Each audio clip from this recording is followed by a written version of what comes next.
WWE Personnel have warned Tony Khan against hiring Shane McMahon. Goldberg is to compete at the Elimination Chamber pay-per-view. And a second-generation star has signed with WWE. Find out who in a little bit. So, a very interesting story here to kick things off.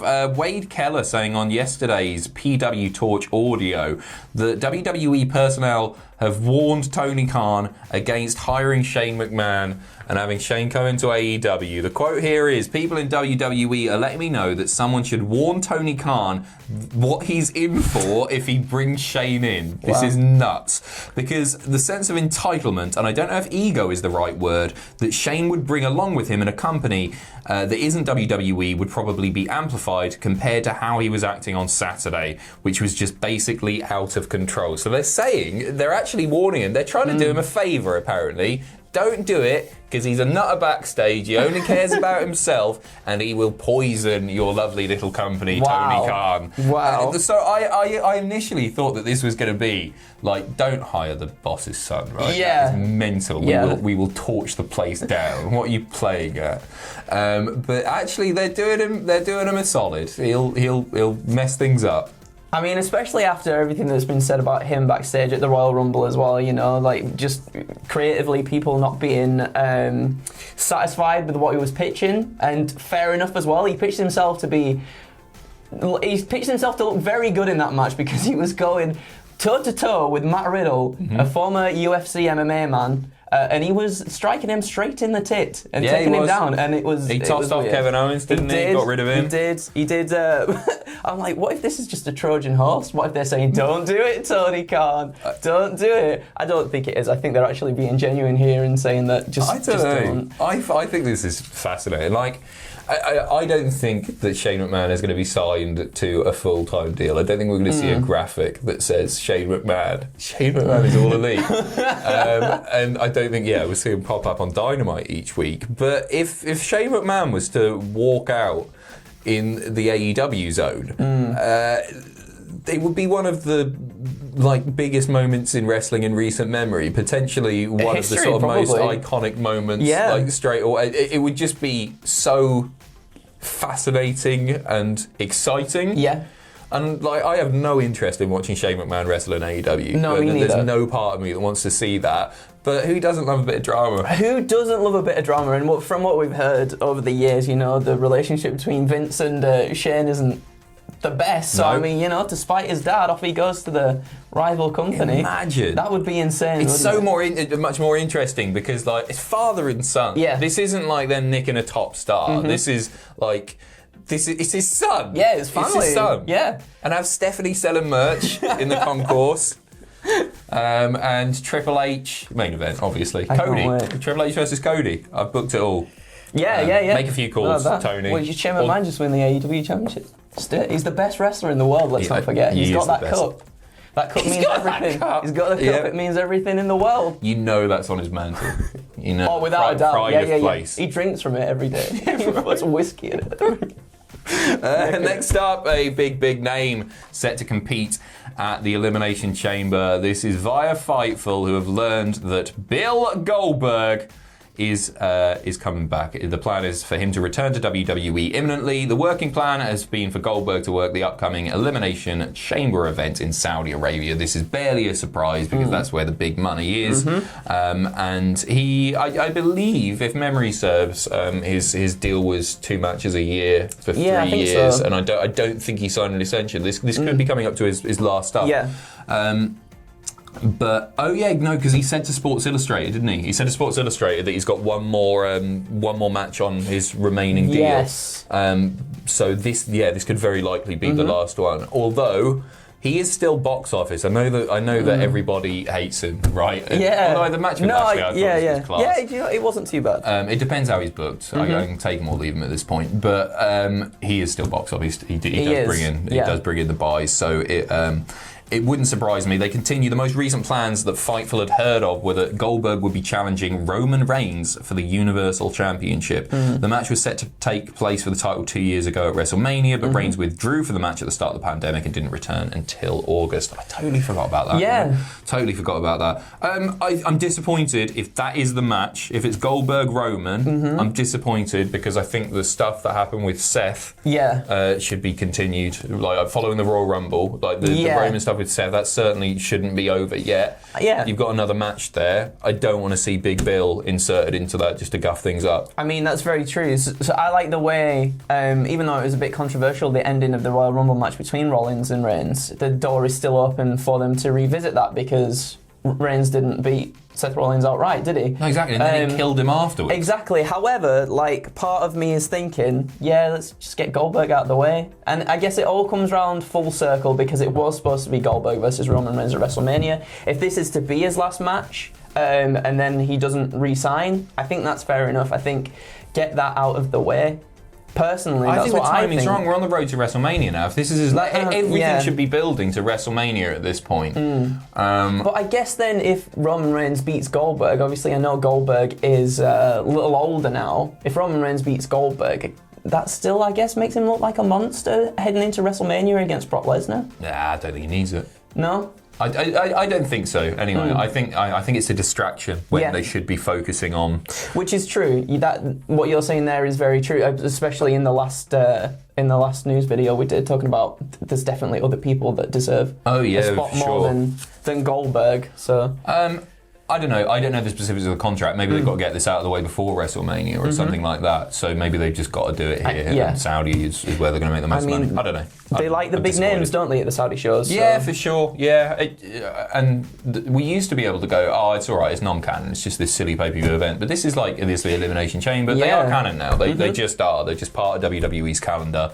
And if Nick Khan has his way, we'll be getting some more canon Saudi shows in the not too distant future if the money's there, which I think it is. Next up, a SmackDown star has said that he was disappointed with the Royal Rumble. Cesaro, speaking to Sports Illustrated, was asked if he was disappointed not to be in the Royal Rumble, and he says, yes, I was. A lot of people would have liked to see me in the Rumble. 1, 2, we got two here. Right here, there's only 2 people in the room. And a lot of people would have liked to see me win. 1, 2, yeah, 100% there, actually. Tony, that would have put me on the next path of my journey. I saw Big E say in an interview that he'd like to see me win, and that was very nice. I appreciate the support of my colleagues, but unfortunately that didn't happen. They seem like best buds, don't they? They do, yeah. They've got a nice little friendship group there. I'd love to be in that friendship group. I like to be in that friendship group. We're not going to analyse what Cesaro said, right? We're going to talk about how fun they look, playing video games, drinking coffee, pumping iron. No, it would have been class. I really do think that, and I enjoyed the programme that you had with Reigns. It was very short-lived, but I thought it was great.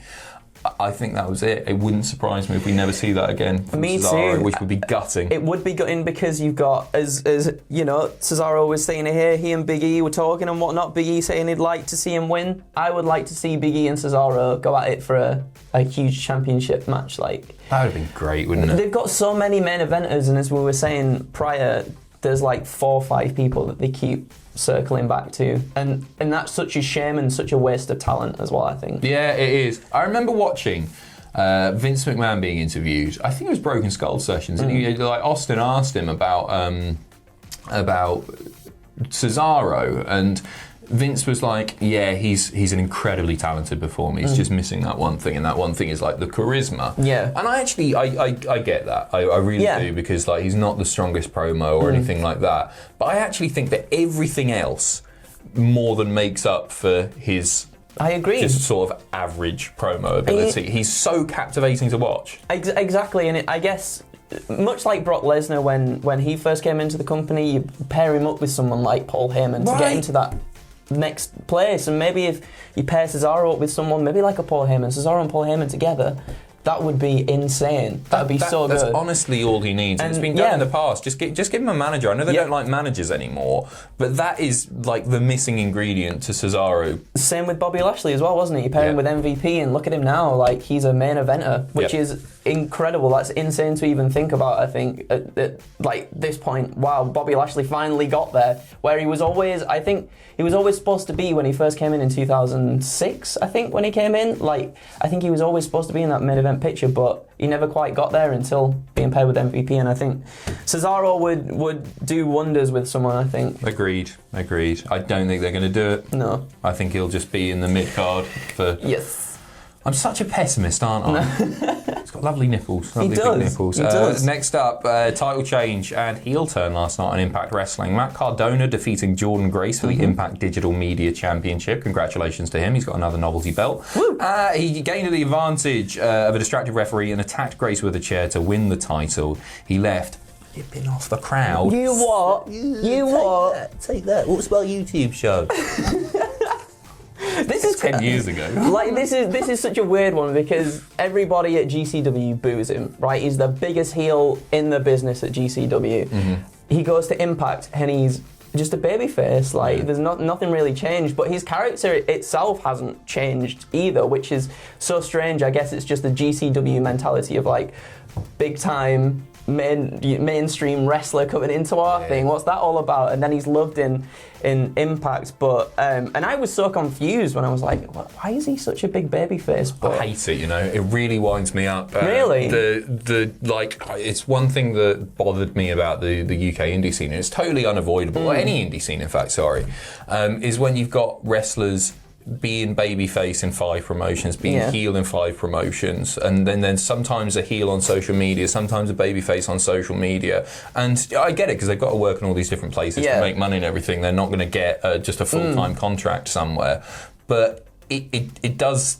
I don't know, it doesn't sit right with me when like people are being good guys somewhere and bad guys somewhere else. That's just such annoying. a good point. Just like, I was so confused, went to Wrestle Carnival and saw Will Cruz wrestle, and he's great, and he was a heel there, but a baby face in North when we last went, and I was like, wait, what? Yeah. I didn't understand. I guess where you come from. It does, that's it. It is unavoidable, I think. And I guess different crowds as well. Like one crowd's going to like you more than another crowd, perhaps too. You know, like different demographics and different people and whatnot. So it makes sense. But yeah, this is cool because this was like the story of the match was that it was for Cardona's first intergender bout, and he had issues sort of going after Jordan Grace and I guess wrestling a woman, but then distracted the ref, hit her with a steel chair, and then did that radio silence, and that was it. Like solidified it, flipped them all off.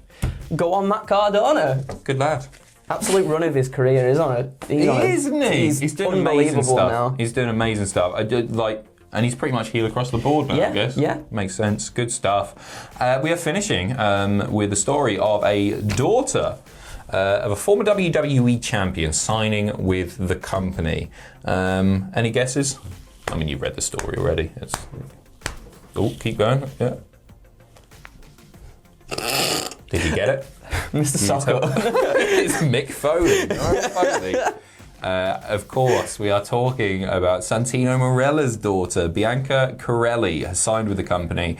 Santino saying, she's a beast, man. What a lovely way to describe one's daughter. She's a beast, man. She's going to be an absolute top-tier player. You were watching some of her stuff, Yeah, watching right? some of the stuff before, and she's good. I think she's definitely got room for improvement, and I think she's putting the work in to get there. Would you say she's a beast, man? I would say she's beast, comma man. That's what you said. She's a beast, man. She's a beast, man.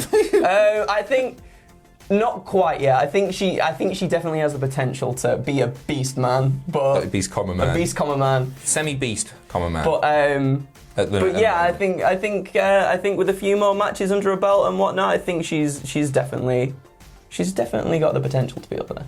Looking forward to her winning the Mr. WrestleMania Battle Royal. Can't wait. Shades of her father. Dressed as a Wasn't dad. that great? Yeah, right. Anyway, good luck to her. Thank you very much for watching. We might be back with more news, we might not. But you have yourselves a lovely weekend. Take care. All the best. Bye-bye.